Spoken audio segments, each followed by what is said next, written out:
కొంతమంది offer letter వచ్చిన తర్వాత నాకు లొకేషన్ నచ్చలేదు, నాకు ఈ ప్యాకేజ్ అయితే నాకు వర్కౌట్ కాదు, లేకపోతే నాకు హైబ్రిడ్ మోడలే కావాలి లేదా వర్క్ ఫ్రమ్ హోమ్ కావాలి, అంతేగాని ఆఫీస్కి రమ్మంటే నాకు అసలు ఈ జాబే అవసరం లేదు, ఇలా అని చెప్పి కొంతమంది అంటూ ఉన్నారు. సో ఇలాంటి వాళ్ళందరూ ఒకటే గుర్తుపెట్టుకోండి, if you are starting or అంటే నాన్ ఐటీ నుంచి ఐటీకి వస్తున్నారా, లేకపోతే కెరీర్ స్టార్టింగ్లో ఉన్నారా అంటే ఇలాంటి ఆప్షన్ పెట్టుకోకండి.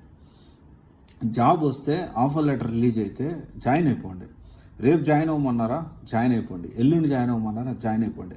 నాకు ఇంట్లో పనులు ఉన్నాయి, ఊర్లో పనులు ఉన్నాయి, నాకు వేరే అర్జెంట్ పని ఉంది, ఆ పని చేసుకొని వచ్చి జాయిన్ అవుతా అంటే నీ కోసం అయితే జాబులు ఉండే పరిస్థితి లేదు.